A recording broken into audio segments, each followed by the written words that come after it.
Bien, alors j'ai le très grand plaisir d'accueillir pour notre première séance du séminaire qui donc va poursuivre nos réflexions sur la nature humaine, Jérôme Daukish. Jérôme est directeur d'études à l'École des hautes études et en sciences sociales. Il est membre de l'Institut Jean Nicot, qui fait donc partie de PSL. Et il est évidemment inutile de présenter Jérôme, qui a souvent parlé, d'ailleurs, dans le cadre de mes travaux. Juste pour rappeler que son domaine de recherche est aussi vaste qu'il manifeste une érudition exemplaire, puisque si on peut présenter Jérôme comme un philosophe de l'esprit et des sciences cognitives, il faut tout de suite ajouter que ce sont des questions très classiques qu'il aborde, l'indexicalité, la cognition située, la perception, la mémoire et l'imagination. Et il le fait avec une perspective éminemment originale, en mettant notamment l'accent sur la phénoménologie affective qui accompagne notre expérience ordinaire du monde, en tant qu'elle implique des sentiments de présence. Il a beaucoup travaillé sur ces questions de familiarité, de confiance et de leurs opposés. Un deuxième aspect très important de ces travaux porte sur la relation entre les états mentaux et le soi. Autre question éminemment classique et importante. Et il le fait en insistant sur ce qu'on appelle la dimension perspectivale de la perception, de l'imagination et de la mémoire. C'est donc, si vous voulez, il aborde les choses en essayant de mieux comprendre le rôle que joue notre point de vue, ou plus exactement le point de vue qui se dégage de nos états mentaux. Par exemple, les différences de perspective mentale qui se jouent entre les souvenirs en première et en troisième personne. Pour mentionner parmi ces différents centres d'intérêt un autre volet, c'est aussi celui de la perception en ses dimensions sociales, telles qu'elles se manifestent par exemple dans les affordances sociales, c'est-à-dire les occasions que nous pouvons percevoir ou dont nous pouvons en tout cas envisager de percevoir, d'agir ensemble. Je suis donc particulièrement impatiente de voir la perspective ou le point de vue qui l'intéresse le plus, c'est le suspense, parce qu'il ne m'en a pas parlé du tout, en relation avec la question qui nous occupe. Et donc, cher Jérôme, comment ne pas être intéressé? Le désintéressement esthétique et épistémique. Je te laisse bien volontiers la parole. Merci beaucoup, Claudine, pour cette introduction et pour l'invitation. Je suis très heureux d'intervenir.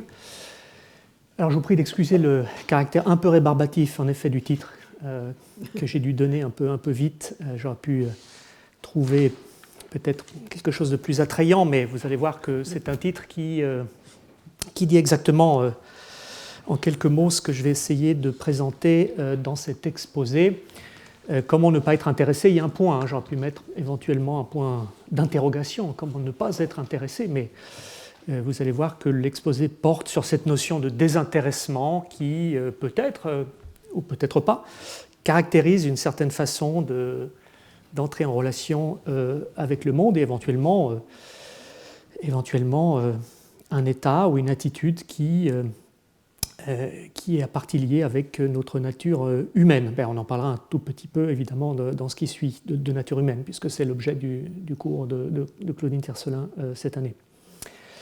Voilà, comment ne pas être intéressé, le désintéressement esthétique et épistémique, puisque ce qui m'intéresse, vous allez voir, ce sont des interactions entre des expériences et des attitudes dans le domaine esthétique d'un côté et épistémique dans le domaine qui a trait à la connaissance, à l'enquête, etc., la compréhension de l'autre. Alors je vais lire un texte, mais j'ai quelques diapos pour illustrer quelques citations et un argument qui va m'occuper pour une partie de l'exposé. Donc je commence. Les analogies et tentatives de rapprochement entre les valeurs esthétiques et les valeurs épistémiques, dont les paradigmes sont respectivement la beauté, du côté épistémique, du côté esthétique évidemment, et la vérité du côté épistémique, sont presque aussi anciennes que la philosophie elle-même. Aujourd'hui, la littérature sur le rôle des valeurs, des expériences et des jugements esthétiques dans l'enquête scientifique est en plein essor.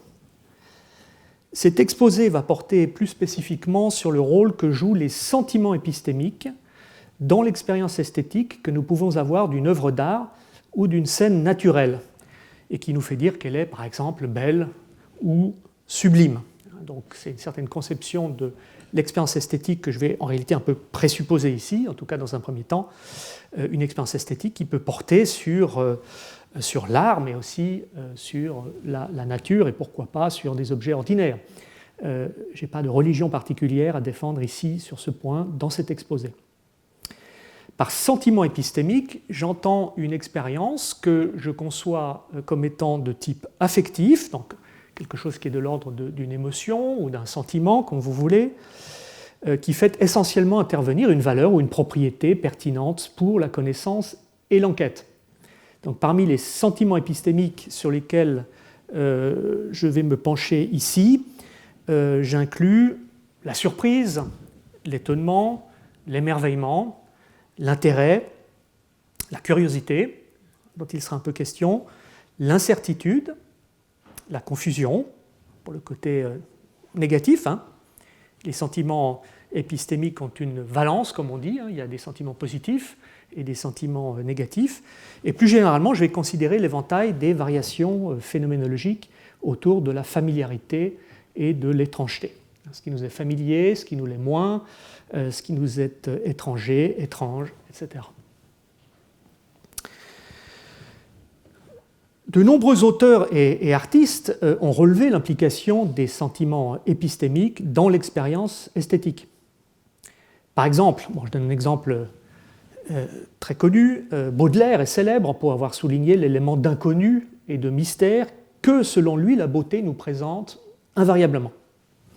Selon ses propres termes, mais c'est une citation évidemment très connue, le beau est toujours bizarre, nous dit Baudelaire. Je ne veux pas dire qu'il soit volontairement froidement bizarre, car dans ce cas, il serait un monstre sorti des rails de la vie. Je dis qu'il contient toujours un peu de bizarrerie naïve, non voulue, inconsciente, et que c'est cette bizarrerie qui le fait être particulièrement le beau.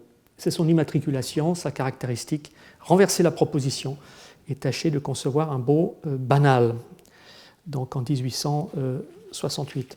Alors, je ne vais pas défendre une quelconque position que Baudelaire aurait pu articuler au sujet des relations entre l'expérience du beau, qui est une expérience esthétique, et le sentiment d'inconnu ou de mystère que le beau évoque, d'après Baudelaire. Mais voilà, c'est une illustration effectivement d'un auteur parmi beaucoup d'autres qui ont considéré que les sentiments épistémiques jouent un rôle important dans l'expérience esthétique en général et dans l'expérience de la beauté en particulier ici pour Baudelaire.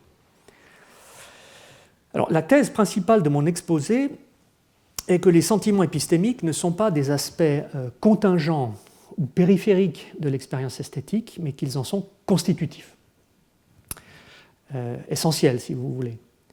Et cette thèse peut être interprétée de deux manières différentes.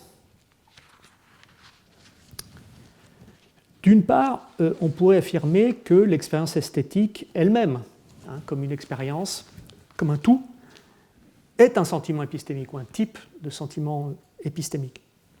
Ça, ce serait effectivement la première question qu'on peut se poser, la question de savoir si l'expérience esthétique est elle-même un sentiment épistémique. Je vais donner un exemple tout à l'heure. Deuxièmement, même si l'expérience esthétique n'est pas un sentiment épistémique, hein, c'est-à-dire si on répond par la négative à la première question ici sur cette diapositive, on peut se demander si certaines de ses parties propres, les parties qui la composent, pourraient être des sentiments épistémiques. Et en fait, vous allez voir, c'est seulement la seconde proposition que je vais défendre ici. En fait, je vais donner quelques arguments pour considérer que l'expérience esthétique ne peut pas être un sentiment épistémique. Par contre, je pense que les sentiments épistémiques jouent un rôle constitutif en tant que partie nécessaire de l'expérience esthétique, ou en tout cas de certaines d'entre elles. Après, on pourra peut-être en discussion peut-être revoir la portée de la thèse que je cherche à défendre ici. Alors, juste un mot sur la première proposition, à savoir que l'expérience esthétique serait un sentiment épistémique. Certains auteurs, à l'instar par exemple de Jesse Prince, ont défendu la thèse, affirment que l'émerveillement ou l'étonnement, en anglais le mot est wonder, constitue en quelque sorte la matrice de l'expérience esthétique. Dans des travaux récents, apparemment il a un petit peu changé d'avis, semble-t-il, mais dans des travaux récents, il essaye de montrer que ce qu'on peut traduire par l'émerveillement ou l'étonnement est l'émotion impliquée dans toutes nos expériences esthétiques. Alors cette affirmation se heurte à plusieurs obstacles, d'après moi. L'un d'entre eux a trait à ce qu'on pourrait appeler le pluralisme esthétique. L'expérience esthétique se présente sous des formes variées et il n'est pas évident qu'un seul type, un seul genre d'émotion ou de sentiment puisse rendre compte de l'éventail de nos expériences de la beauté, de nos expériences esthétiques, qui incluent nos expériences de la beauté, mais aussi, par exemple, du joli ou du sublime. Donc ce n'est pas évident qu'il y ait effectivement un seul sentiment épistémique ou une seule émotion épistémique qui rend compte de la variété, si vous voulez, de toutes les figures de l'expérience esthétique. Par ailleurs, les expériences esthétiques impliquent souvent des émotions négatives, et peut-être même pour Baudelaire, toutes les expériences esthétiques impliquent des émotions négatives. Après tout, le sentiment d'inconnu, le sentiment de mystère, ce n'est pas nécessairement un sentiment plaisant. C'est un sentiment qui nous pousse à enquêter sur ce que nous ne connaissons pas ou ce qui éventuellement nous procure un sentiment de mystère. Mais d'autres émotions négatives sont impliquées dans nos expériences esthétiques, y compris la peur, le dégoût, l'horreur. Burke disait que dans l'expérience du sublime, qui est une expérience esthétique en un certain sens, il y a quelque chose comme une forme d'horreur, ou en tout cas de peur, qui est une émotion négative. Mais d'un autre côté, l'émerveillement semble être une émotion essentiellement positive. Donc effectivement, la thèse de Prince, d'après laquelle, donc je le rappelle, l'émerveillement constitue le cœur de l'expérience esthétique, doit rendre compte, évidemment c'est quelque chose qu'il essaye de faire, mais doit rendre compte de la dimension négative que certaines expériences esthétiques présentent. Les auteurs en question, enfin Jesse Prince et d'autres, ses collaborateurs, Jörg Fingerhut par exemple, prétendent que l'émotion associée au sublime, alors l'émotion associée au sublime en anglais, elle est lexicalisée. L'anglais a le mot AWE qui désigne une émotion, ou en tout cas une expérience affective associée au sublime, à l'expérience du sublime. Des paysages, enfin des orages, les cimes des Alpes, etc. Qu'on pourrait traduire par un mélange de crainte et d'admiration. Donc les auteurs en question essayent de montrer que le cette émotion associée au sublime, est une espèce d'émerveillement, est une espèce du wonder. Donc le wonder serait le genre, et puis O serait l'une des espèces du wonder. Mais, bon, là je ne peux pas m'attarder là-dessus, mais on peut revenir dans la discussion. Comme j'ai essayé de le montrer dans d'autres travaux en collaboration, ce point reste fortement controversé. Et donc je pense qu'on peut défendre une forme de pluralisme esthétique, en tout cas à propos du beau et du sublime. Alors, mon exposé comporte 3 parties. C'est le séminaire de Claudine Tiercelin, donc il y a bien 3 parties. Dans la première partie, je voudrais évoquer un autre obstacle qui se dresse contre l'assimilation de l'expérience esthétique à un sentiment épistémique. Donc un autre argument, si vous voulez, contre cette assimilation qui ne repose pas sur le pluralisme esthétique, mais sur, vous allez voir, une considération assez différente. Alors cet obstacle tient au fait que l'expérience esthétique est véritablement désintéressée, contrairement au sentiment épistémique. Une caractérisation de la notion de désintéressement sera proposée qui s'applique à la première, c'est-à-dire à l'expérience esthétique, mais pas au second, c'est-à-dire au sentiment épistémique, même lorsque, comme la curiosité, ces sentiments sont définis par une forme intrinsèque de motivation. Et je vais expliquer évidemment tous ces termes. Ça, c'est la première partie. Dans la deuxième partie, je soutiendrai que le désintéressement propre à l'expérience esthétique résulte d'une interaction dynamique entre des sentiments épistémiques liés à la familiarité et à l'étrangeté. Alors évidemment, il y a une prétention universelle. Je dis l'expérience esthétique. Vous allez voir que évidemment, je ne peux pas parler de toutes les expériences esthétiques. Je vais essayer de reparler un petit peu de la distinction entre le beau et le sublime, du point de vue des sentiments de familiarité et d'étrangeté. Évidemment, si vous n'êtes pas d'accord avec moi, vous pouvez toujours considérer que ma thèse s'applique à un sous-ensemble intéressant, en tout cas, l'expérience esthétique et peut-être pas à l'expérience esthétique en général. Dans une troisième et dernière partie, j'examinerai l'objection selon laquelle, si l'expérience esthétique est désintéressée, au sens qui aura été proposé, dans la première partie en l'occurrence, elle ne peut pas impliquer l'attribution d'une valeur esthétique à son objet.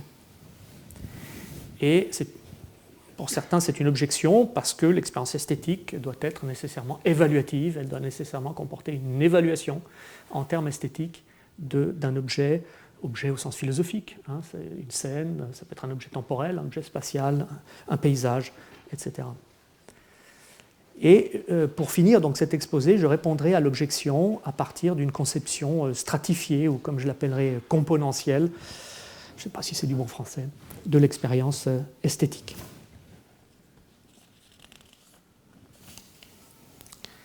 Alors, j'aborde la première partie de l'exposé, après cette introduction, et je vais commencer par examiner un argument que nous pouvons appeler l'argument du désintéressement.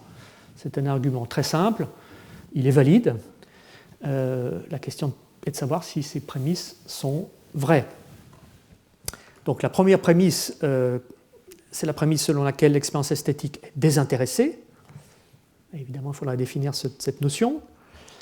La deuxième prémisse, c'est la prémisse selon laquelle les sentiments épistémiques ne sont pas désintéressés, et pour moi, ça veut dire simplement qu'ils sont intéressés. Donc, l'intéressement et le désintéressement sont des contraires, même des contradictoires en fait. Par conséquent, l'expérience esthétique n'est pas un sentiment épistémique. Donc ça, c'est l'argument du désintéressement pour marquer la différence entre l'expérience esthétique et les sentiments épistémiques.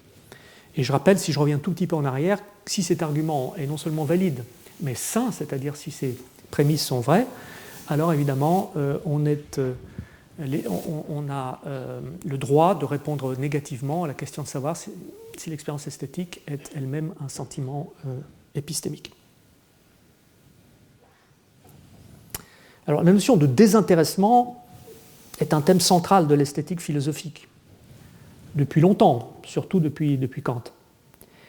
Elle exprime l'idée selon laquelle, succinctement, l'expérience esthétique appréhende son objet pour lui-même et non pas sous l'aspect de son utilité, réelle ou supposée. Voici comment un auteur récent, Gerald Levinson, formule cette idée qu'il applique. Alors c'est une idée qu'il applique à l'attention esthétique, qui est une forme d'expérience esthétique. Kant lui-même, peut-être, vous vous en souvenez, l'applique au plaisir esthétique. C'est le plaisir esthétique qui est désintéressé pour Kant. Il y a des nuances importantes ici. Pour l'instant, je n'ai pas besoin de m'y attarder. Peut-être il faudra le faire un peu plus tard. Donc Levinson nous dit, dans un article qui est consacré à précisément la définition de l'expérience esthétique, Gerald Levinson nous dit, je cite, par attention esthétique, nous entendons l'attention portée sur les formes et les propriétés perceptibles d'un objet pour elle-même. Alors la traduction, c'est la traduction, je pense, standard de l'expression anglaise for their own sake, dans leur propre intérêt, on pourrait dire, et dans leur pleine individualité, en dehors de l'utilité d'une telle attention.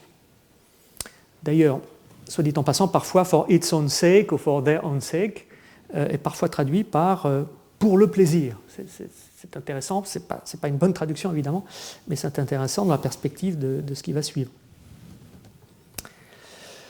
Alors, la formulation de Levinson n'exclut pas que l'objet esthétique soit par ailleurs utile ou représenté comme tel, indépendamment de l'expérience esthétique que nous en avons. Donc, l'objet esthétique peut être utile, simplement quand nous en avons une expérience esthétique, eh bien, l'objet n'est pas représenté sous l'aspect de son utilité. La formulation, donc, établit plutôt que l'expérience esthétique elle-même, en vertu de son essence, si on peut dire, ne présente pas son objet comme étant utile. Je viens de le dire. Par ailleurs, même si la formulation de Levinson est un petit peu moins claire sur ce point, l'utilité de l'expérience elle-même, indépendamment de celle de son objet, n'est pas non plus exclue. Il se pourrait qu'une expérience esthétique soit, dans certains contextes, utile, comme lorsqu'un critique d'art juge utile de porter une attention esthétique à une œuvre d'art avant de rédiger un texte, un essai sur cette œuvre d'art, par exemple.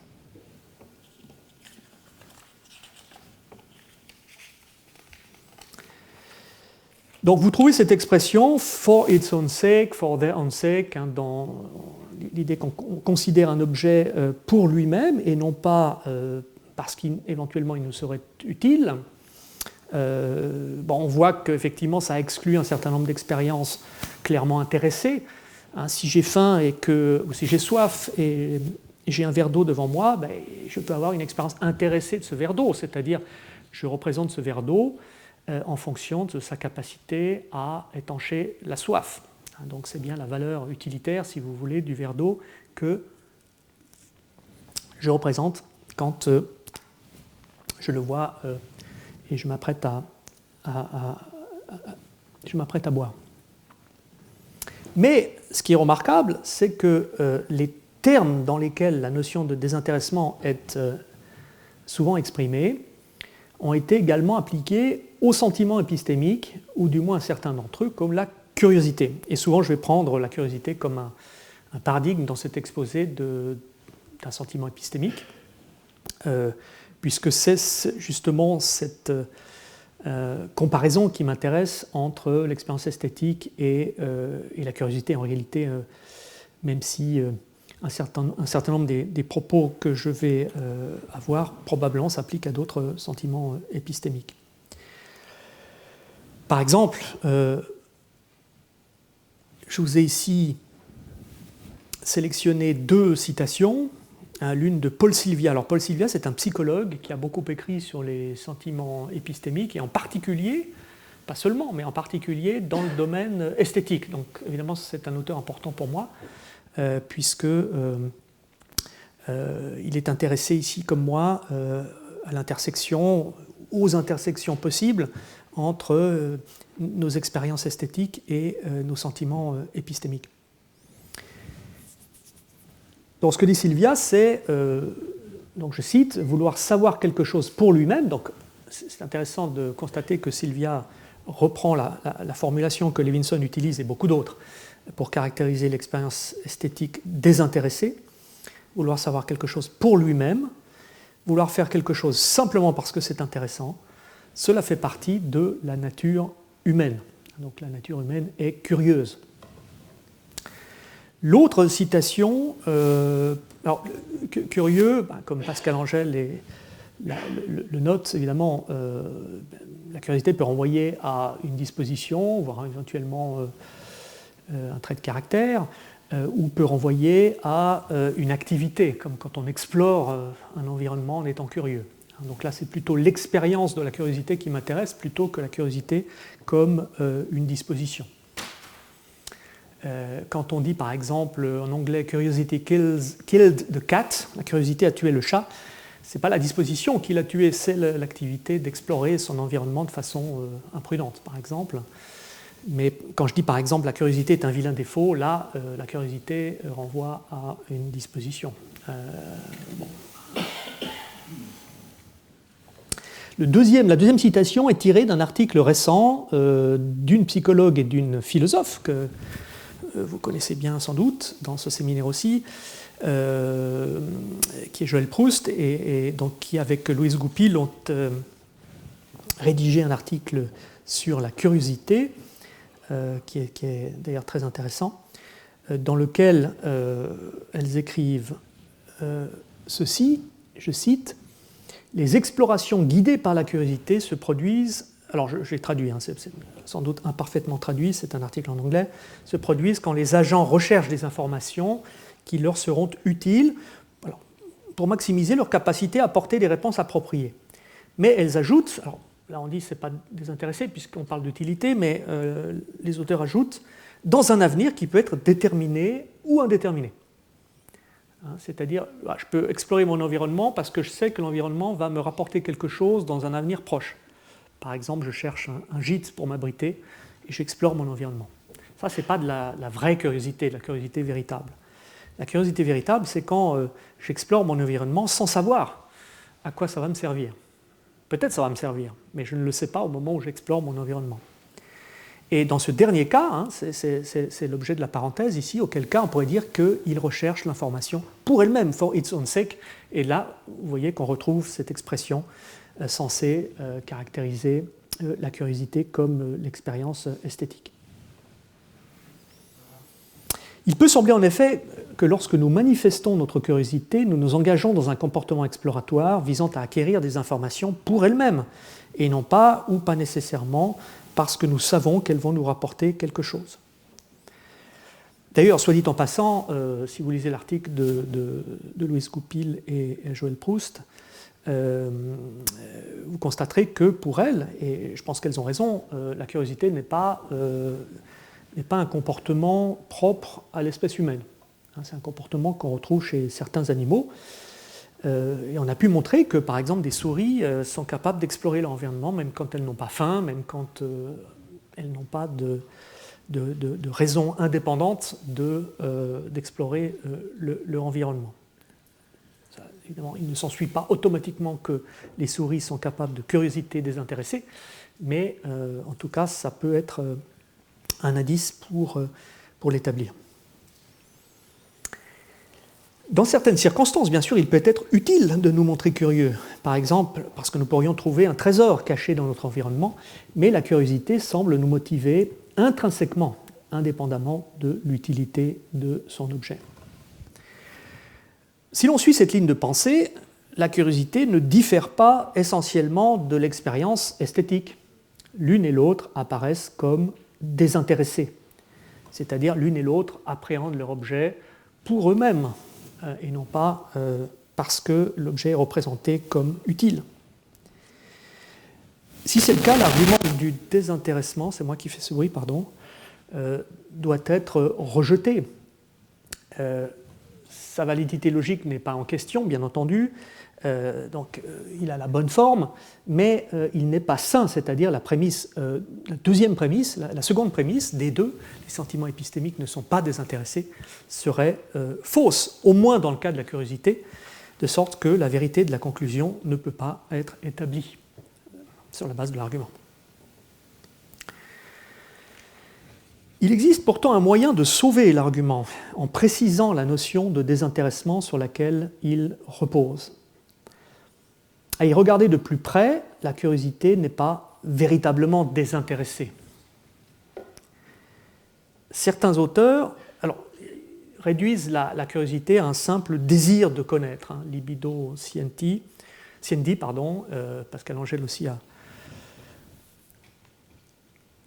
Alors je ne sais pas si tu défends cette position ou la position selon laquelle la curiosité est une émotion et un sentiment et pas un désir, hein, parce que dans la littérature il y a une controverse pour savoir si la curiosité peut être réduite à un désir. Alors si on réduit la curiosité à un désir de savoir, et si le contenu du désir, hein, qui concerne la connaissance, est conceptuel, il devient difficile d'attribuer la curiosité à des animaux qui éventuellement, des animaux non humains, qui éventuellement n'ont pas le concept de connaissance. La souris peut manifester de la curiosité, mais il n'est pas clair que la souris ait le désir de connaître, si par désir de connaître, on veut dire que la souris a une certaine conception de ce qu'est la connaissance. Pour cette raison et d'autres, certains auteurs considèrent que la curiosité n'est pas un désir au sens propre, mais quelque chose qui ressemble plus à une expérience affective, ou en tout cas à une expérience qui a une dimension motivationnelle intrinsèque. Alors je ne vais pas m'engager dans ce débat. Moi je penche plutôt pour dire que la curiosité n'est pas un simple désir, mais dans tous les cas, en réalité, ce qu'on peut dire, et sans trop de problème, je pense, c'est que la curiosité implique, quelle que soit la conception que vous en avez, elle implique le désir, peut-être en un sens un petit peu large, le désir de connaître ou la motivation d'améliorer sa compréhension d'un objet ou de l'environnement.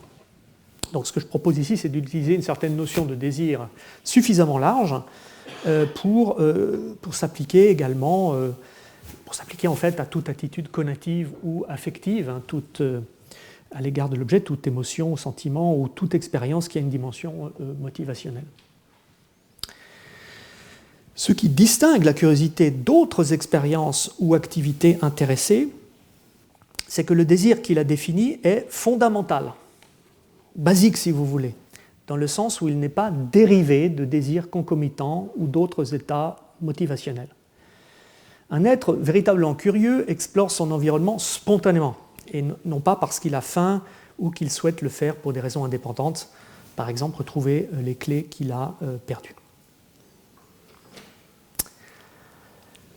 Donc il y a bien une différence, si vous voulez, parmi les expériences intéressées entre la curiosité et par exemple, l'expérience qui me fait représenter ce verre d'eau en termes de son utilité, pour étancher ma soif. Mais dans tous les cas, il y a bien un désir qui est impliqué dans l'attitude. Donc la curiosité représente bien son objet comme un moyen de satisfaire un désir, même s'il est fondamental, comme c'est le cas pour la curiosité. Or, représenter un objet comme un moyen de satisfaire un désir, c'est le représenter sous l'aspect de son utilité, même si celle-ci renvoie au but même de l'expérience. La curiosité est donc bien intéressée. À ce titre, tous les sentiments épistémiques s'avèrent être intéressés dans la mesure où ce sont des expériences affectives qui impliquent donc des désirs au sens large qui m'intéressent ici. Par conséquent, la prémisse des deux, finalement, peut être maintenue. Les sentiments épistémiques ne sont pas désintéressés, ils sont effectivement intéressés dans la mesure où ils impliquent un désir pour l'objet sur lequel nous exerçons notre curiosité. Est-ce à dire que l'argument du désintéressement peut être maintenu ? Évidemment, ça dépend de la première prémisse. L'expérience esthétique est-elle désintéressée ? Le problème, un problème en tout cas liminaire, c'est que les objets des expériences esthétiques sont souvent représentés selon leur rapport à des désirs divers, réels et possibles. Si je donne un exemple.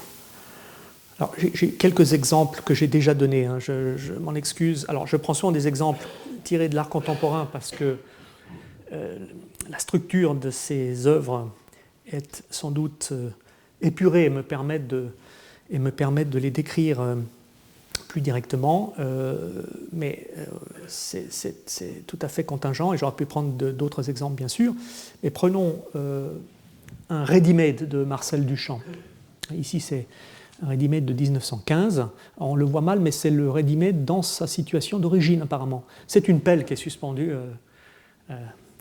qui est suspendu au plafond. In advance of the broken arm.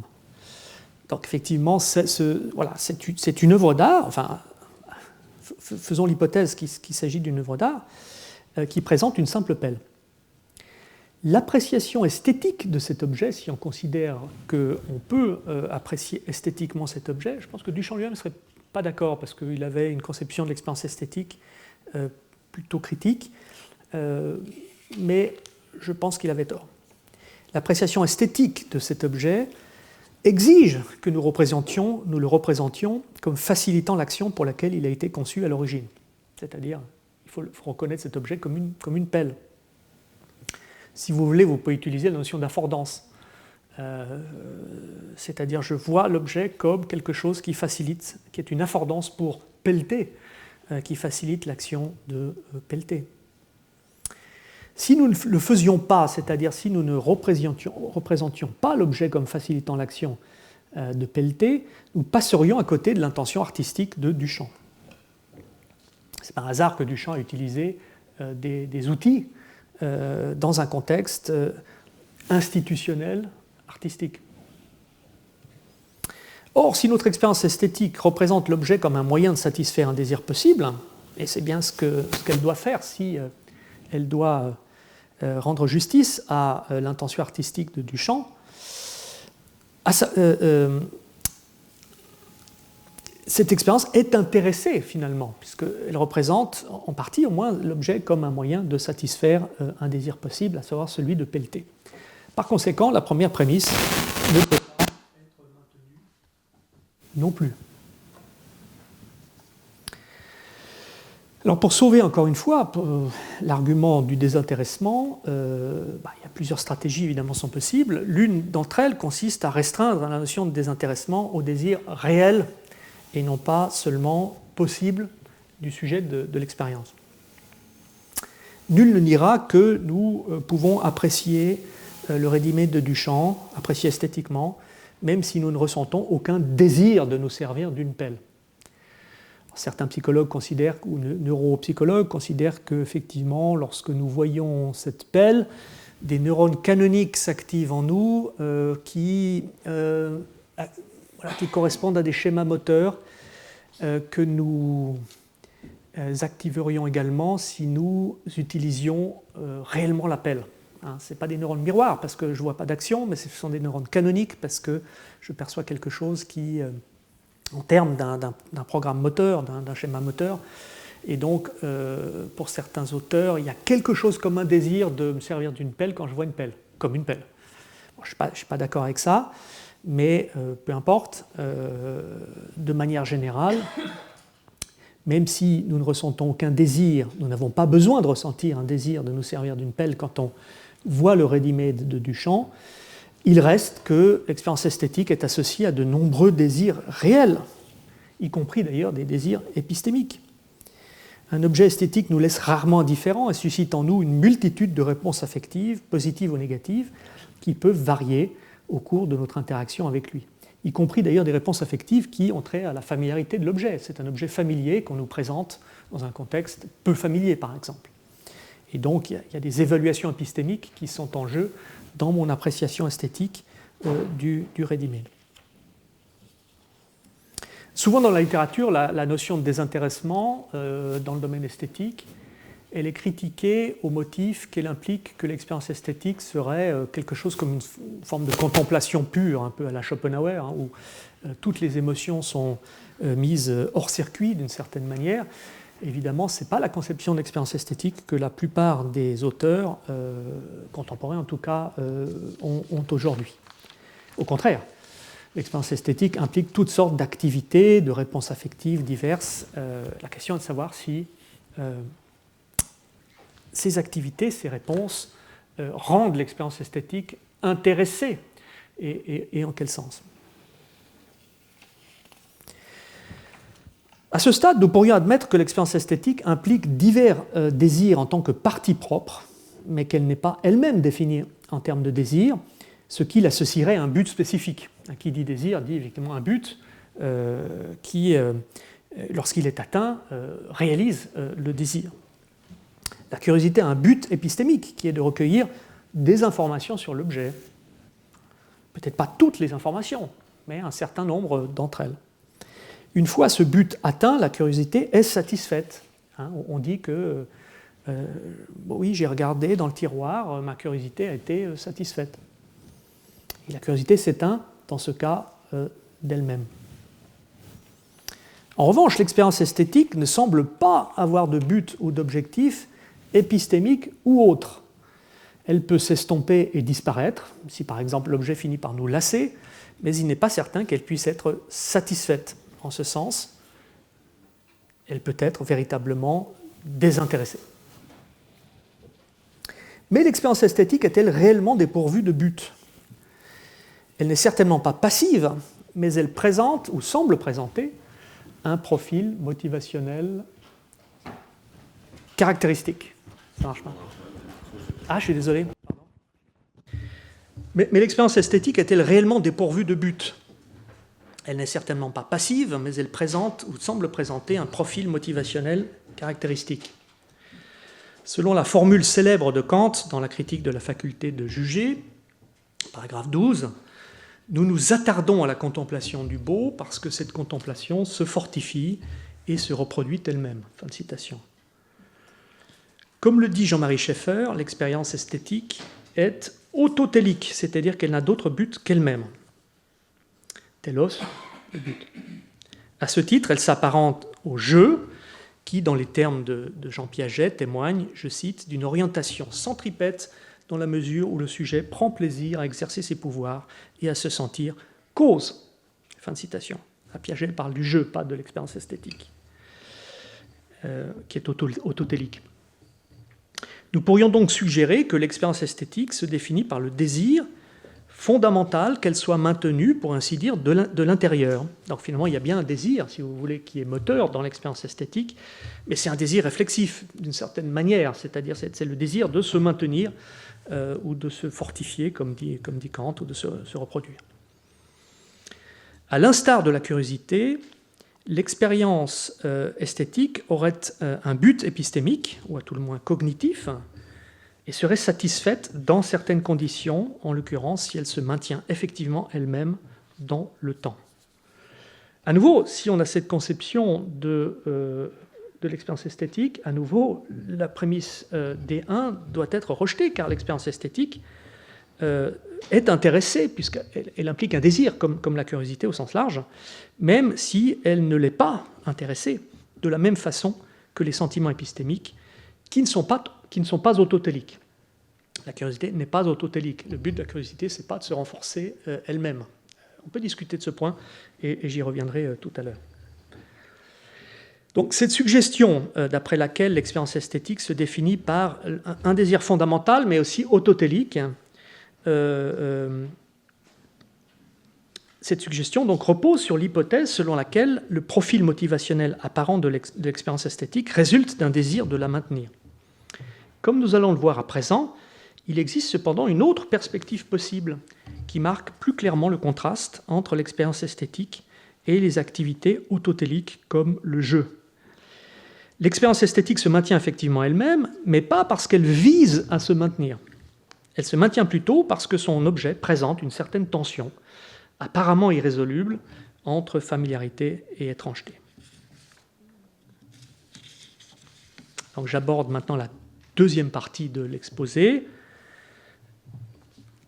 L'un des thèmes récurrents de l'esthétique expérimentale, au moins depuis les travaux fondateurs de Daniel Berlin, à peu près au milieu du siècle dernier, est que la préférence esthétique est une fonction de variables telles que la familiarité et l'étrangeté. Alors, Berlin parle en fait de variables collatives, et les variables collatives, selon lui, comprennent la nouveauté, l'effet de surprise, la complexité, l'ambiguïté, la perplexité. Donc il y a une liste un peu à la Prévert ici en réalité. Il y a une liste qui comprend des propriétés éventuellement objectives, des propriétés qui relèvent plutôt de l'expérience. Mais ici, je me concentre sur un aspect de la thèse de Berlin, à savoir que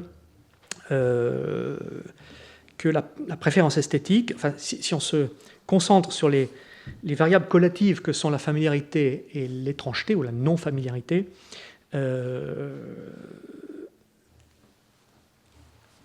donc que la préférence esthétique serait une fonction de telles variables.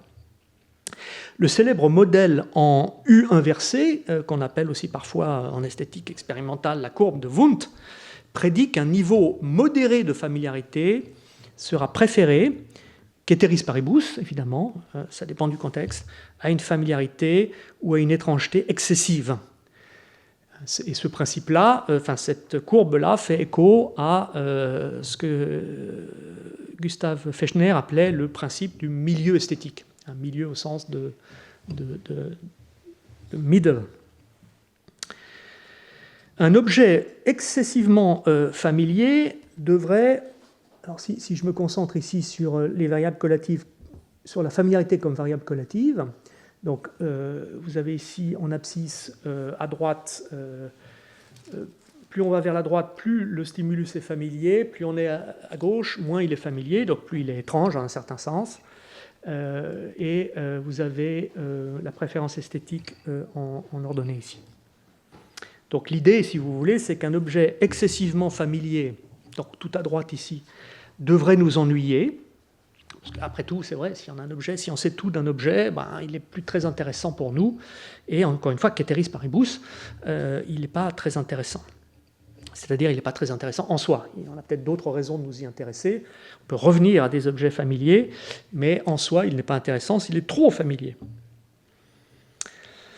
A l'inverse, un objet excessivement peu familier, excessivement étrange, devrait se situer en dehors de notre domaine de considération. C'est-à-dire, si c'est trop complexe, trop peu familier, on ne voit pas trop l'intérêt de nous attarder, d'essayer de démêler les fils, et on va sans doute passer à autre chose, ceteris paribus, naturellement. On peut aussi avoir des raisons indépendantes de s'intéresser à un objet très complexe ou très peu familier.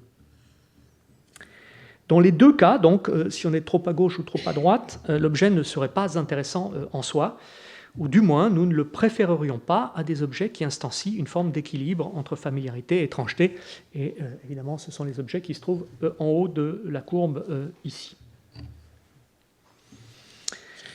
Dans cette formulation, la formulation qui vient d'être donnée, le modèle est manifestement trop simple, voire simpliste. Pour avoir le début d'une analyse adéquate de l'expérience esthétique, ou de la préférence esthétique en l'occurrence, il faut prendre en considération les attentes du sujet, y compris celles qui concernent le degré de familiarité de l'objet, c'est-à-dire la familiarité attendue d'un objet. Il n'y a pas de corrélation directe entre la familiarité objective et la familiarité subjective, c'est-à-dire le sentiment ou l'expérience de la familiarité.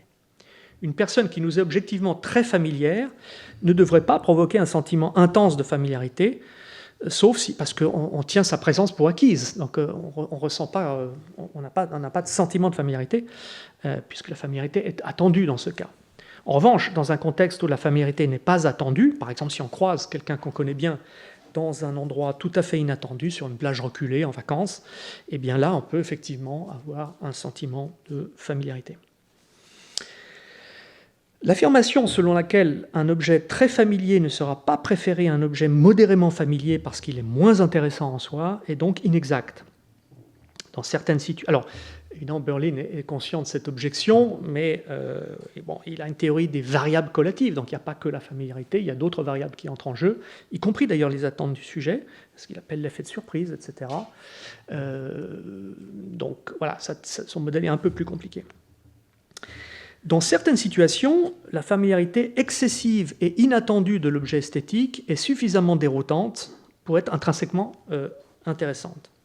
Et là, je voudrais mentionner rapidement une étude neuroscientifique conduite par Edward Wessel, qui a montré l'impact d'objets esthétiques que des sujets ont indépendamment évalués comme étant très élevés sur une échelle de beauté, si vous voulez.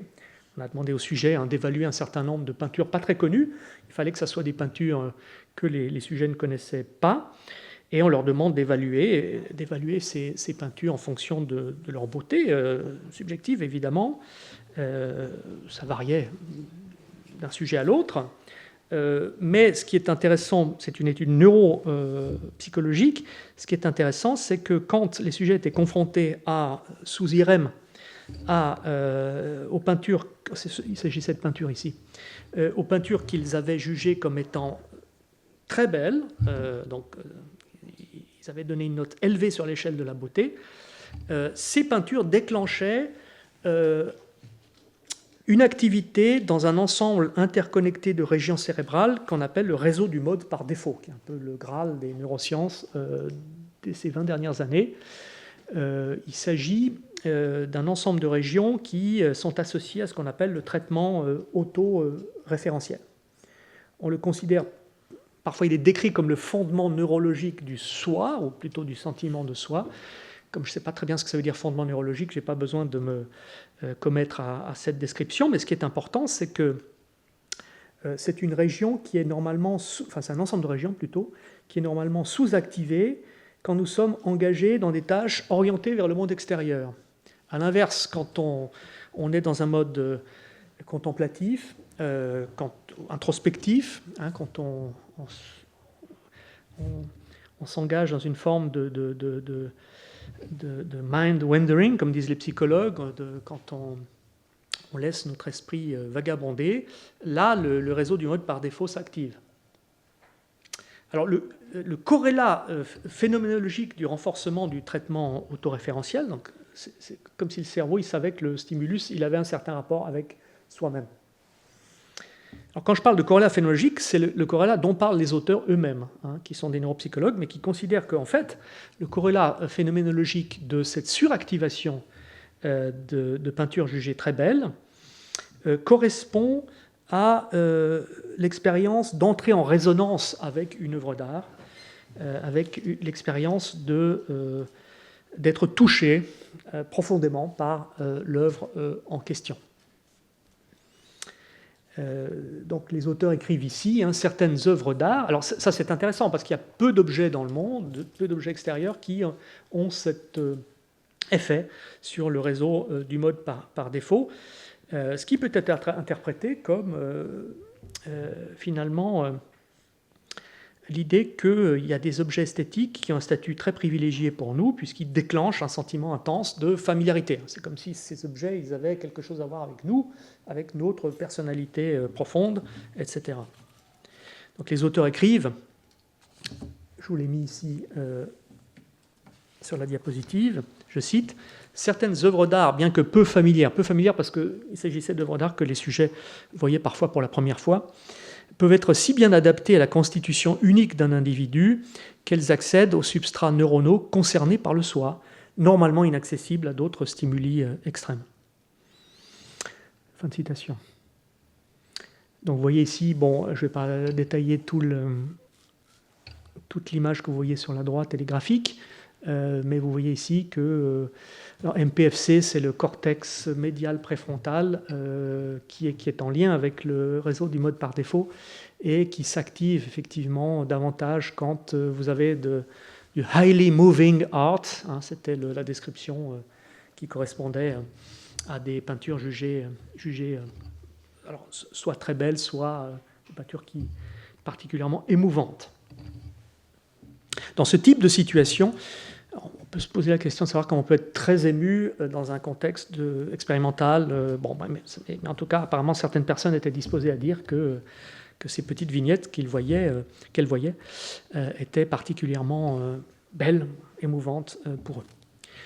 En tous les cas, dans ce type de situation, la familiarité est ressentie d'autant plus intensément qu'elle est inattendue, voire inexplicable, puisqu'un objet qui devrait être en principe peu familier, voire entièrement nouveau, nous donne une impression étrange de proximité, voire d'intimité.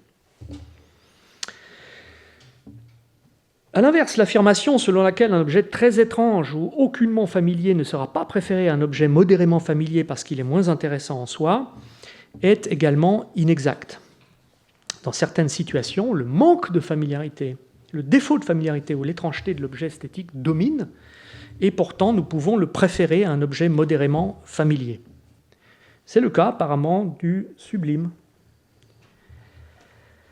Des études neuroscientifiques, d'autres études, montrent que les scènes naturelles associées au sublime implique un traitement autoréférentiel réduit ou supprimé en fait dans des régions qui sont apparentées à celles qui ont été étudiées par Wessel. Donc il s'agit d'études par Ishizu et Semir Zeki ici, qui nous expliquent, je cite, la zone la plus manifestement désactivée. Donc là, si vous voulez, les deux études ne se citent pas à ma connaissance, enfin celle-là est plus ancienne, mais en fait, les résultats sont opposés et d'une certaine manière en négatif, puisque dans le cas du sublime, le réseau du mode par défaut est sous-activé plutôt que suractivé. C'est comme si finalement, quand on était devant le sublime, eh bien, le sublime est tellement vaste, puissant, que on se sent peu de choses. Et donc, effectivement, les régions liées au sentiment de soi sont sous-activées. En tout cas, les auteurs écrivent, je cite, la zone la plus manifestement désactivée, propre aux niveaux les plus élevés de l'expérience sublime. Bon, il y a aussi une méthodologie, j'en ai parlé ailleurs, même ici, donc je ne vais pas revenir. Il y a une méthodologie qui est peut-être contestable.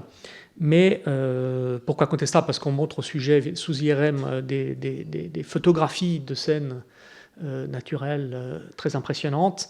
Mais ce n'est pas la même chose, effectivement, que d'être dans la nature et de faire l'expérience directe, si je puis dire, du sublime. En tout cas, ils ont tout de même, ces auteurs, obtenu des résultats, puisqu'ils écrivent que la zone la plus manifestement désactivée, propre au niveau les plus élevés de l'expérience sublime, du point de vue du sujet, était le gyrus ou giron frontal supérieur, une zone qui a été interprétée comme signifiant une suppression de la conscience de soi au cours de ce traitement. Fin de citation. Donc, le corrélat phénoménologique de la réduction du traitement autoréférentiel est que les scènes en question nous semblent radicalement étrangères. En général, plus le manque de familiarité est inattendu, plus il est ressenti comme intense. Ce qui est très inattendu dans ce cas, c'est notre incapacité apparente à faire face à un objet que nous considérons pourtant comme réel. Le sublime est ressenti comme étant cognitivement incommensurable, par exemple trop grand ou trop puissant pour être appréhendé avec nos moyens épistémiques ordinaires, comme la perception et l'imagination. Il est important de noter qu'aucun des deux cas n'implique un objet esthétique totalement familier ou totalement étrange. Dans le cas de la beauté intense, l'excès de familiarité n'évolue pas vers une familiarité totale, puisqu'une certaine dose d'étrangeté persiste. Baudelaire avait raison. Il y a du mystère dans la beauté, du moins quand elle est ressentie intensément. Plus précisément dans le fait qu'un objet nouveau, ou qui pourrait être nouveau, est expérimenté comme s'il avait pour nous un statut privilégié. De même, dans le cas du sublime, le défaut de familiarité n'évolue pas vers une étrangeté totale, puisqu'une certaine familiarité persiste. Dans ce cas, le sentiment de familiarité résulte de l'espoir épistémique que nous disposons de ressources enfouies en nous qui devraient nous permettre de dépasser notre expérience initiale de l'incommensurabilité du sublime. Donc c'est une description un peu kantienne du sublime comme quelque chose que on doit dépasser, si vous voulez, les limites de la perception et de l'imagination pour appréhender le sublime. On a le sentiment qu'on peut le faire. Les psychologues parlent d'un besoin d'accommodation, c'est-à-dire que notre potentiel cognitif à l'égard du sublime peut être faible, mais pas nul, et nous pouvons avoir le sentiment qu'au prix d'un réalignement cognitif, ce que les psychologues appellent accommodation, nous pourrons représenter le sublime adéquatement à l'aide de catégories et de concepts inhabituels, comme le concept d'infini. Donc on fait l'expérience d'une limite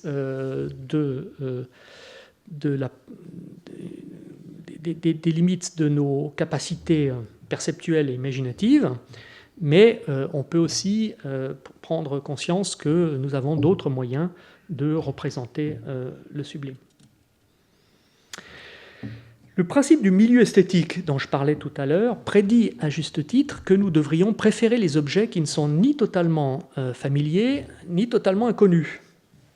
Il ne s'ensuit pas que nous préférons les objets idéalement équilibrés entre familiarité et étrangeté.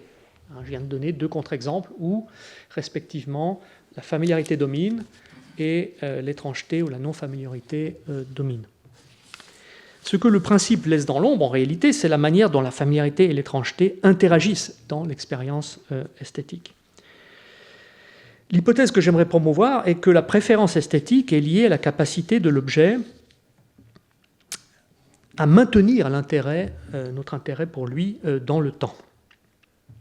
Certains objets sont intéressants parce qu'ils suscitent une expérience qui se renforce elle-même. L'intérêt ordinaire ne se renforce pas lui-même. Si je porte un intérêt sur un objet, ce n'est pas un intérêt qui est autotélique, il ne se renforce pas lui-même, mais contribue à ce qu'on peut appeler la familiarisation de l'objet. Plus un objet est intéressant, plus nous sommes motivés peut-être à mieux le comprendre, à recueillir des informations à son sujet, mais tout cela finit par amoindrir notre intérêt initial. Donc l'intérêt va en décroissant. Par contraste, l'intérêt esthétique résiste à la familiarisation de l'objet, ou le retarde, ou la retarde, comme j'ai essayé de le défendre d'ailleurs dans un article il y a quelques années. Nous restons intéressés par l'objet malgré le processus inévitable et spontané de familiarisation induit par sa considération même. Le fait même de considérer un objet nous pousse à finalement le familiariser, c'est-à-dire finalement en apprendre davantage et éventuellement à nous en détourner quand il devient trop familier, ou d'ailleurs à nous en détourner quand il paraît trop complexe, par exemple, et on n'a pas le temps de le traiter. Donc la familiarisation avec l'objet esthétique n'éteint pas l'intérêt que nous avons pour lui.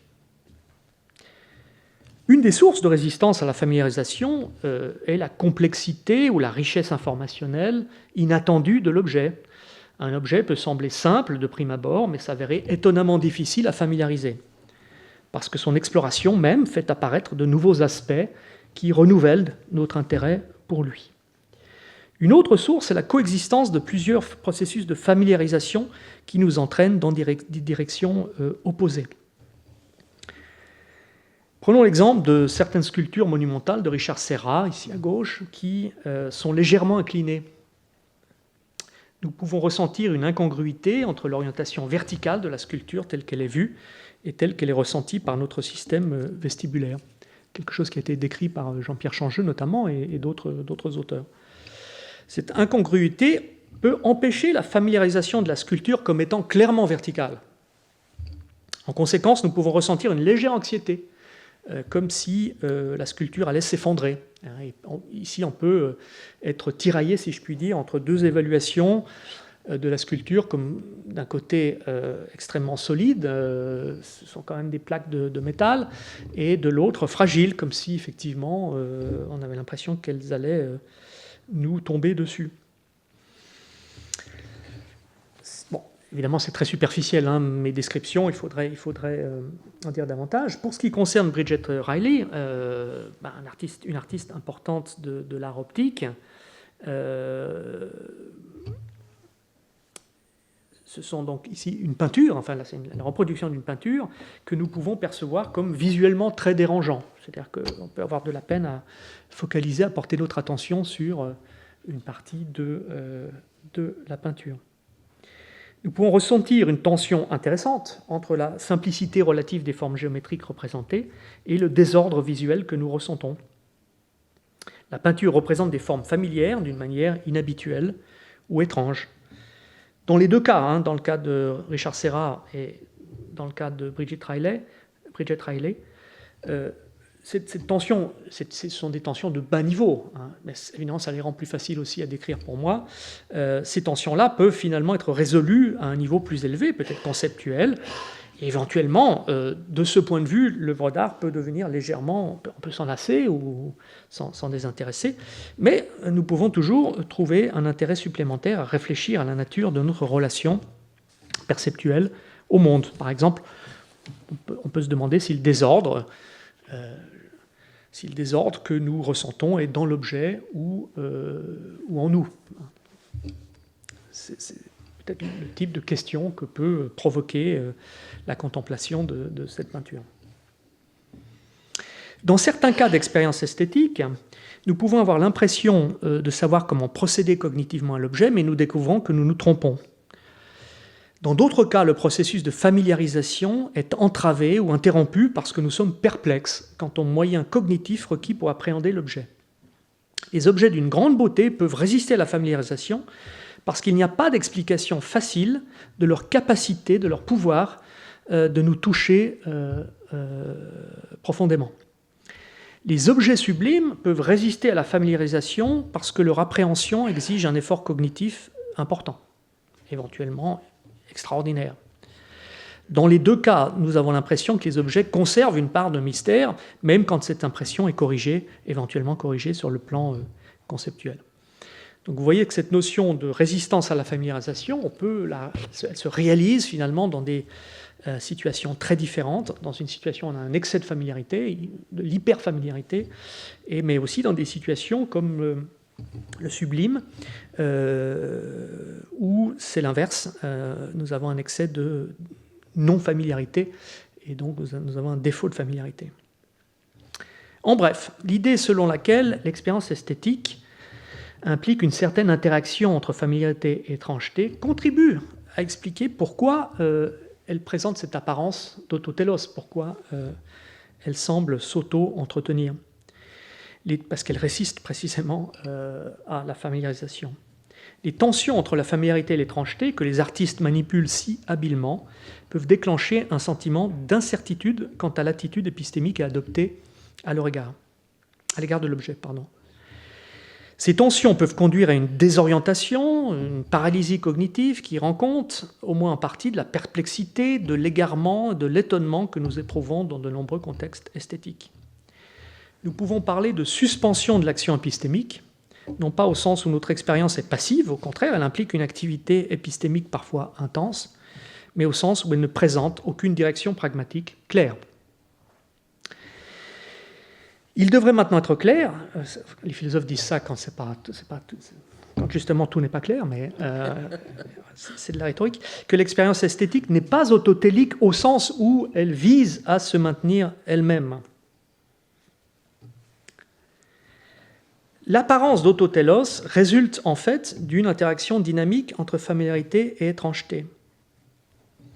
Nous ne nous efforçons pas de maintenir notre expérience esthétique, mais elle se maintient d'elle-même, parce que l'objet présente une vive résistance à la familiarisation, une résistance suffisante. L'objet esthétique est intéressant en soi, mais les aspects qui le rendent intéressant varient au fil du temps. L'expérience qui en résulte est telle que l'objet est représenté indépendamment d'un but défini, épistémique ou autre.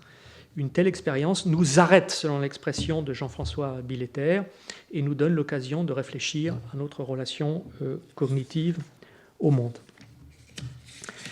Si l'analyse de l'expérience esthétique esquissée ici est sur la bonne voie, l'argument du désintéressement est à la fois valide et sain.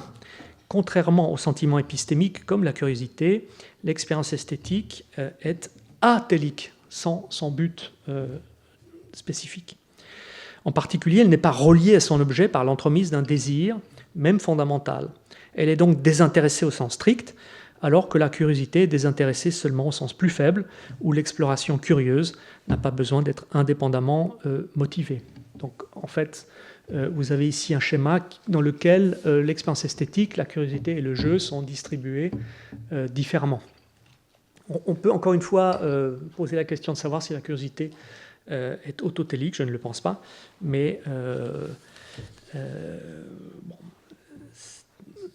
même si elle l'était, elle serait distinguée de l'expérience esthétique par le fait qu'elle a bien un télos, un but, même si ce but est défini de l'intérieur de l'expérience, si je puis dire. Alors, j'aborde la troisième partie qui sera plus courte, je vous rassure, mais je ne peux pas terminer sans envisager une dernière objection qui est d'importance à la thèse selon laquelle l'expérience esthétique est atélique.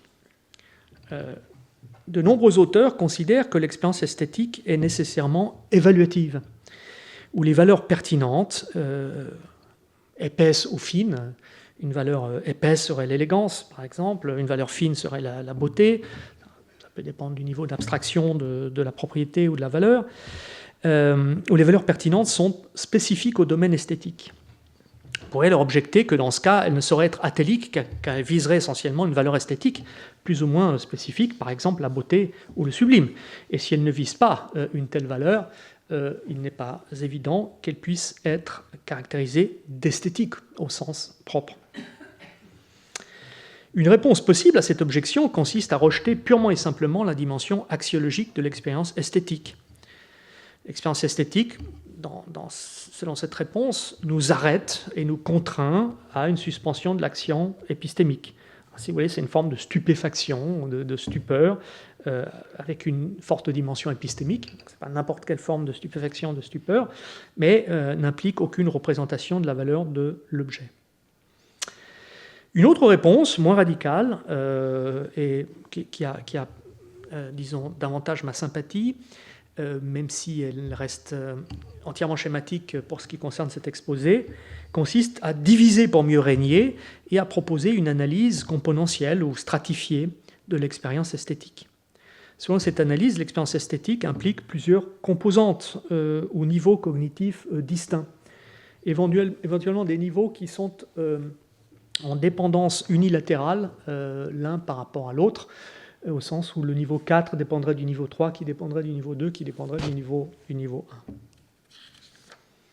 Le premier niveau, ce sont simplement les diverses expériences ordinaires qui sont déclenchées par l'objet esthétique. Nous devons donc les réponses perceptuelles, attentionnelles et affectives non esthétiques.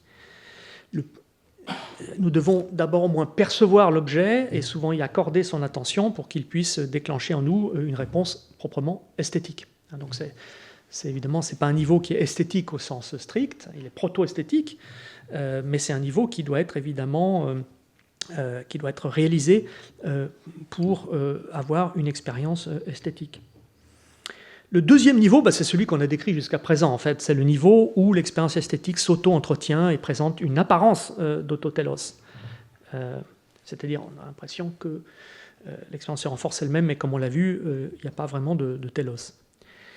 Ce niveau implique une posture mentale spécifique que nous avons décrite comme véritablement désintéressée, puisque l'objet n'y est pas représenté comme un moyen de satisfaire, pas représenté en tout cas au niveau de l'expérience elle-même, comme un moyen de satisfaire un désir, même fondamental et autotélique. Il convient de parler de posture plutôt que d'attitude, car la posture esthétique, à ce niveau-là, n'a pas de condition de satisfaction. Il s'agit d'une manière d'être en relation avec le monde qui n'est pas intrinsèquement satisfaite ou non, mais qui se produit ou ne se produit pas. Ce niveau correspond à ce que j'ai appelé jusqu'à présent expérience esthétique. Il n'a pas besoin d'impliquer des valeurs esthétiques, mais seulement des propriétés esthétiquement pertinentes, pour reprendre l'expression de Bense-Nanet, c'est-à-dire des propriétés qui contribuent à la mise en place d'une expérience esthétique, et notamment des propriétés épistémiques, comme on l'a vu, qui ont trait à la familiarité et à l'étrangeté de l'objet, mais qui ne sont pas elles-mêmes d'ordre esthétique. Les troisième et quatrième niveaux, le niveau de l'expérience évaluative esthétique et le niveau du jugement évaluatif esthétique, c'est le niveau où les valeurs esthétiques, si elles existent, interviennent, en tout cas interviennent au niveau du contenu de l'expérience ou du jugement. Au troisième niveau, l'évaluation esthétique ne prend pas la forme d'un jugement, mais celle d'une expérience éventuellement non conceptuelle, par exemple une émotion. Et on peut tout à fait ici reprendre l'intuition des auteurs dont je parlais au commencement, qui considèrent par exemple que l'émerveillement est impliqué dans toutes les émotions esthétiques. Mais en tout cas, l'émerveillement, ça peut être effectivement une attitude, une expérience qui intervient au niveau 3, au niveau d'une expérience évaluative esthétique. Le quatrième niveau implique, lui, des jugements esthétiques, et donc des concepts de propriétés et valeurs esthétiques qui sont essentiels à une pensée ou un discours articulé sur les mérites et démérites esthétiques de l'objet. Plusieurs tentatives de réduire tel niveau à tel autre existent dans la littérature. La critique célèbre de George Dickey de la notion de posture esthétique, aesthetic stance, peut conduire à la réduction du deuxième niveau au premier. C'est-à-dire, on va dire que ce qui est décrit comme une posture esthétique n'est en réalité que la perception, l'attention et l'émotion ordinaire. C'est évidemment pas une thèse que je défends, puisque je considère que la posture esthétique, elle implique des sentiments épistémiques, et pas seulement la perception, l'attention ou l'émotion de premier ordre, c'est-à-dire dirigée vers l'objet. On peut aussi affirmer que le troisième niveau se réduit au quatrième. L'évaluation esthétique intervient seulement au niveau du jugement. C'est seulement au niveau du jugement, par exemple, que les valeurs interviennent, sous la forme de concepts évaluatifs, représentés par des concepts évaluatifs, mais on peut tout à fait défendre la thèse selon laquelle il n'y a pas d'expérience évaluative non conceptuelle. Il y a une thèse importante dans la philosophie des émotions qui considère que les émotions sont des présentations non conceptuelles de valeurs. À ce moment-là, effectivement, ça veut dire que le niveau 3, il est bien distinct, bien distingué du niveau 4. La thèse défendue dans cet exposé est simplement que le deuxième niveau est sui generis, c'est-à-dire qu'il y a une manière cognitive spécifique d'être en relation avec un objet esthétique, et elle est essentiellement différente des manières dont nous sommes habituellement en relation avec le monde. La qualification d'expérience résultante comme esthétique peut dépendre de l'existence ou non d'une évaluation proprement esthétique au niveau suivant. Une hypothèse de travail est que nous préférons les objets esthétiques qui résistent à la familiarisation. Nous les apprécions parce qu'ils sont épistémiquement stimulants et interrogent le cœur de nos interactions épistémiques avec le monde. Il ne s'ensuit pas que les valeurs esthétiques se réduisent à des valeurs épistémiques, mais seulement qu'elles dépendent de la capacité de l'objet à suspendre l'action épistémique. L'origine de l'intérêt et du plaisir que nous éprouvons en régime esthétique ne réside pas dans l'objet, mais au moins en partie dans la valeur que nous accordons à la relation épistémique spéciale que nous instaurons avec lui. Donc les niveaux 3 et 4 qui font introduire des valeurs dépendent en fait du niveau 2, c'est-à-dire dépendent de la capacité de l'objet à produire cet état dans lequel l'action épistémique est suspendue. Alors, petite conclusion, l'objectif de cet exposé était de décrire le rôle des sentiments épistémiques dans l'expérience esthétique. Bien que l'expérience esthétique ne soit pas elle-même un sentiment épistémique, certaines de ses principales caractéristiques peuvent être expliquées en termes d'interaction entre les aspects familiers et étranges de l'objet esthétique, modulés par les attentes contextuelles du sujet. Au cœur de l'expérience esthétique se trouve notre reconnaissance du fait qu'un objet résiste à la familiarisation et provoque la suspension de nos actions épistémiques à son égard. De nombreux auteurs ont observé que l'expérience esthétique est métacognitive, certaines d'entre elles en tout cas. Elle nous invite, l'expérience esthétique, ou certaines d'entre elles, et dans certains cas nous contraint à réfléchir à notre relation cognitive avec le monde. Les artistes manipulent la familiarité et l'étrangeté des objets, et comme le fait observer Alva Noé, brisent la transparence des expériences ordinaires. Un bon exemple, c'est la peinture de Bridget Riley, où effectivement, on est contraint à se poser la question de savoir d'où vient ce chimie dans la vision, comme le dit le capitaine Haddock dans Les bijoux de la Castafiore, je crois. Le chimie dans la vision, c'est ce qu'on ressent quand on regarde ce type de... chez Tintin, c'était un téléviseur qui marchait, en couleur qui ne marchait pas très bien, si vous vous souvenez. Dans la même veine qu'Alva Noé, Patrick Kavanagh, un psychologue, a décrit certains artistes comme, je cite, des expérimentateurs cognitifs qui exploitent leurs connaissances pratiques sur le système visuel pour produire des œuvres d'art esthétiquement convaincantes. L'expérience esthétique n'est pas une invitation à ce que nous pourrions appeler la réflexion ordinaire. Les sentiments épistémiques qui contribuent à notre expérience du monde sont déjà d'ordre métacognitif ou réflexif, et comme nous l'avons vu, ils ne sont pas en eux-mêmes d'ordre esthétique, ils ne sont pas eux-mêmes esthétiques. L'expérience esthétique est plutôt une invitation à aller au-delà de l'expérience du monde en termes de but, y compris épistémique. Il s'agit d'un type particulier de réflexion qui est, ou du moins se présente, comme véritablement désintéressé, contrairement à tout sentiment épistémique. Voilà, en vous remerciant, et j'espère que je n'étais pas trop long. Merci beaucoup.